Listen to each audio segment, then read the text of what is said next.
Question number 15. Write any two differences between homolytic and heterolytic fission. അപ്പോൾ homolytic ഫിഷനും heterolytic ഫിഷനും തമ്മിലുള്ള വ്യത്യാസമുണ്ട്. അപ്പോൾ homolytic ഫിഷനിൽ ഒരു ബോണ്ട് ഫിഷൻ നടക്കുമ്പോൾ ഇപ്പോൾ എയും ബിയും കൂടെ ചേർന്ന് ഒരു ബോണ്ടായി. ഓക്കെ, അപ്പോൾ എ അതിൻ്റെ ഇലക്ട്രോണും ബി അതിൻ്റെ ഇലക്ട്രോണും പരസ്പരം ഷെയർ ചെയ്താണ് എ ബി ബോണ്ട് ഉണ്ടായത്. അത് പൊട്ടുന്നത് യൂണിഫോമായിട്ട് പൊട്ടും. Uniform cleavage. എന്താണ് യൂണിഫോം ക്ലീവേജ്? എ അതിൻ്റെ ഇലക്ട്രോണെ എടുത്തുകൊണ്ട് പോവും, ബി അതിൻ്റെ ഇലക്ട്രോണെ എടുത്തുകൊണ്ട് പോകും. അപ്പോൾ ഒരേപോലെ പൊട്ടും. അതാണ് ഹോമോളിറ്റിക് ഫിഷൻ. ഒരേപോലെ മുറിഞ്ഞു പോകുന്നു. ഓക്കെ, അപ്പോൾ എക്ക് അതിൻ്റെ ഇലക്ട്രോണെ കിട്ടി, ബിക്കും അതിൻ്റെ ഇലക്ട്രോണെ കിട്ടി. അപ്പോൾ ഓഡ് ഇലക്ട്രോൺ സ്പീഷീസ്. അപ്പോൾ ഇതിൻ്റെ പ്രോഡക്റ്റ് എന്താണ്? ഫ്രീ റാഡിക്കൽസ് ഉണ്ടായി അല്ലേ, ഫ്രീ റാഡിക്കൽസ്. ഇനി ഹെട്രോളിറ്റിക് ഫിഷൻ. ഇപ്പോൾ എയും എക്സും തമ്മിലൊരു ബോണ്ട്. അപ്പോൾ എയുടെ ഇലക്ട്രോണും എക്സിൻ്റെ ഇലക്ട്രോണും ചേർന്നാണ് ഒരു പെയർ ഓഫ് ഇലക്ട്രോണെ ഷെയർ ചെയ്തിരിക്കുന്നത്. പക്ഷേ ഇവിടെ ബോണ്ട് പൊട്ടുന്നത് നോൺ യൂണിഫോംലി, ഒരേപോലെയല്ല. എന്ന് പറഞ്ഞാൽ ഏതെങ്കിലും ഒരു ആറ്റം ഈ രണ്ട് ഷെയർഡ് ഇലക്ട്രോണെ എടുത്തുകൊണ്ട് പോകും. ഉദാഹരണത്തിന് എക്സിന് രണ്ട് ഇലക്ട്രോണേയും വലിച്ചുകൊണ്ട് പോകാനുള്ള കഴിവുണ്ടെന്ന് വിചാരിക്കുക, ഈ ഷെയർഡ് ഇലക്ട്രോണെ. അപ്പോൾ എക്ക് ഒരു ഇലക്ട്രോൺ നഷ്ടപ്പെട്ട് അതിന് പോസിറ്റീവ് ചാർജ് വരുന്നു. എക്സിന് ഈ ഷെയർഡ് ഇലക്ട്രോൺ രണ്ടെണ്ണവും കിട്ടുന്നു. ഒരെണ്ണം അതിൻ്റെ സ്വന്തവും ഒന്ന് എയുടെയാണ്. അപ്പോൾ ഒരു ഇലക്ട്രോൺ അധികമായിട്ട് വന്നു, അപ്പോൾ നെഗറ്റീവ് ചാർജ്. അപ്പോൾ ബോണ്ട് ഒരേപോലെ പൊട്ടിയോ? ഇല്ല. Non uniformly the bond cleaved. അപ്പോൾ ഇതിനെ വിളിക്കുന്നവരാണ് ഹെട്രോളിറ്റിക് ഫിഷൻ. അപ്പോൾ എന്താ heterolytic fission? Bond fission takes place uniformly, അത് homolytic fission. Bond fission takes place non uniformly, അത് ഹെട്രോളിറ്റിക് ഫിഷൻ. ഇനി വേറൊരു വ്യത്യാസം, രണ്ടാമത്തെ ഒരു ഡിഫറൻസ് നമുക്ക് പറയാം. ഹോമോളിറ്റിക് ഫിഷനിൽ ഫ്രീ റാഡിക്കൽസ് ആർ പ്രൊഡ്യൂസ്ഡ്. എന്നാൽ ഹെട്രോളിറ്റിക് ഫിഷനിൽ positively charge and negatively charge species are produced. അല്ലെങ്കിൽ electrophiles and nucleophiles are produced. ഇലക്ട്രോഫൈൽസും ന്യൂക്ലിയോഫൈൽസും ഉണ്ടാകും. അപ്പോൾ ഇതാണ് രണ്ട് മേജർ ഡിഫറൻസ്. അപ്പോൾ bond fission takes place uniformly is called homolytic fission. Bond fission takes place non-uniformly, that is called heterolytic bond fission. എന്നിട്ട് ഈ പടം വേണമെങ്കിൽ നമുക്ക് വരയ്ക്കാം. രണ്ടാമത്തെ ഒരു ഡിഫറൻസ്, ഹോമോളിറ്റിക് ബോണ്ട് ഫിഷനിൽ എന്തെഴുതാം? Free radicals are found. Heterolytic bond ഫിഷനിൽ എന്തെഴുതാം? Electrophile and nucleophiles are produced. Okay, ഇനി അടുത്ത ചോദ്യം നോക്ക്. 16ാമത്തെ ചോദ്യം. ഇൻ എ കെമിക്കൽ റിയാക്ഷൻ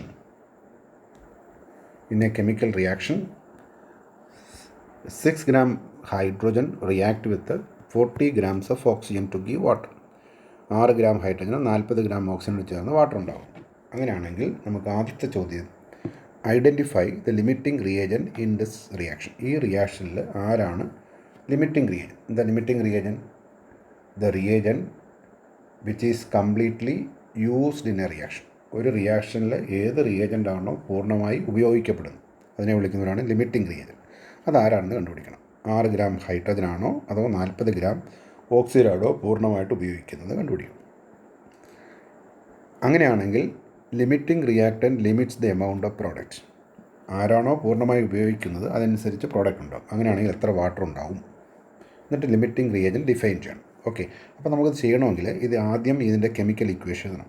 അപ്പോൾ ഹൈഡ്രജൻ ഓക്സിജനോട് ചേർന്ന് എന്തുണ്ടായി? വാട്ടറായി അല്ലേ?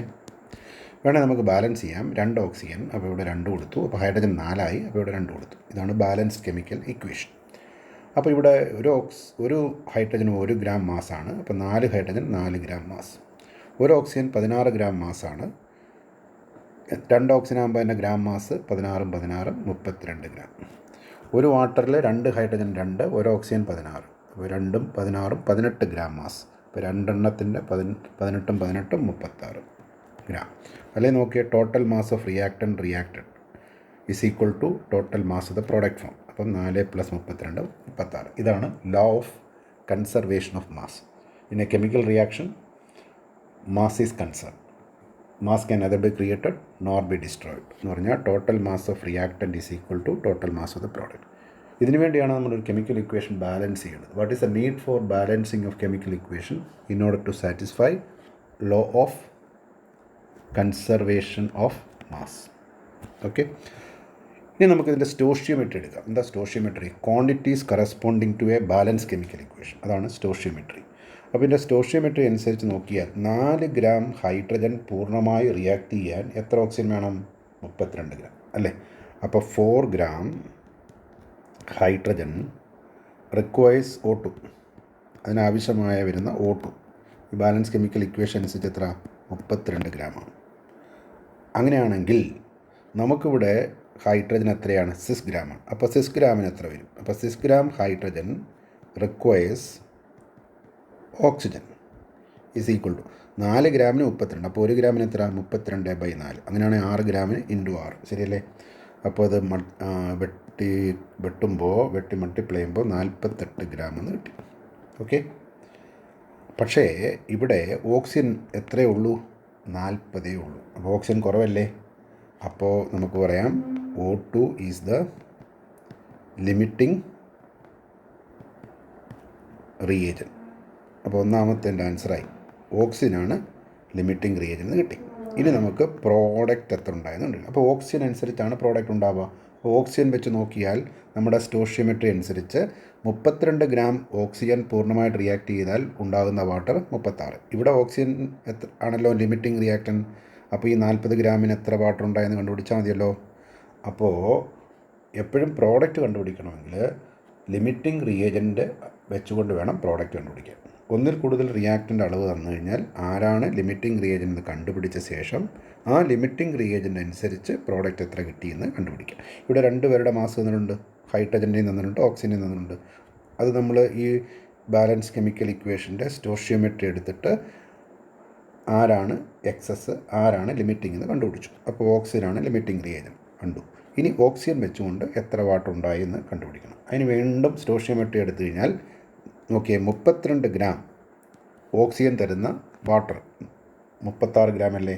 അപ്പോൾ 32 ഗ്രാം O2 പ്രൊഡ്യൂസസ് H2O ഉണ്ടാക്കുന്ന വാട്ടർ ഈ ബാലൻസ് കെമിക്കൽ ഇക്വേഷൻ അനുസരിച്ച് എത്ര? 36 ഗ്രാം. അങ്ങനെയാണെങ്കിൽ നമുക്കിവിടെ ഓക്സിജൻ ലിമിറ്റിംഗ് റിയേജൻ്റ് അല്ലേ, പൂർണ്ണമായിട്ട് റിയാക്ട് ചെയ്യുമല്ലോ.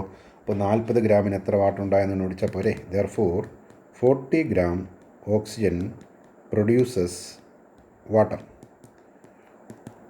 32 ഗ്രാമിന് 36. അപ്പോൾ 1 ഗ്രാമിന് എത്ര? 36/32. അങ്ങനെയാണെങ്കിൽ 40 ഗ്രാമിന് എത്ര? ഇൻറ്റു 40. ഇത് കാൽക്കുലേറ്റ് ചെയ്യുമ്പോൾ 45 ഗ്രാം എന്ന് കിട്ടും. അപ്പോൾ രണ്ടാമത്തെ ആൻസർ ആയല്ലോ. രണ്ടാമത്തെ ചോദ്യം എന്തുവാ? Calculate the amount of water produce. അപ്പോൾ എമൗണ്ട് ഓഫ് വാട്ടർ പ്രൊഡ്യൂസ്ഡ് ഉണ്ടായ വാട്ടറിൻ്റെ അളവ് എത്ര ഗ്രാം? 45 ഗ്രാം. ഓക്കെ, അപ്പോൾ രണ്ടാമത്തെ ആൻസറായി 45 ഗ്രാം. ഇനി മൂന്നാമത്തെ ചോദ്യം, എന്താണ് ലിമിറ്റിംഗ് റിയേജൻ എന്ന് നിർവചിക്കണം. Define limiting reagent. നമ്മൾ കണ്ടു എന്താണ് limiting reagent. The reagent which is completely പൂർണ്ണമായി അല്ലേ, കംപ്ലീറ്റ്ലി യൂസ്ഡ് അല്ലെങ്കിൽ കൺസ്യൂംഡ് ഇൻ എ റിയാക്ഷൻ. ഒരു റിയാക്ഷനിൽ ഏത് റിയേജൻ്റാണോ പൂർണ്ണമായി ഉപയോഗിക്കപ്പെടുന്നത് അതിനെ വിളിക്കുന്നവരാണ് ലിമിറ്റിംഗ് റിയേജൻ. ഓക്കെ.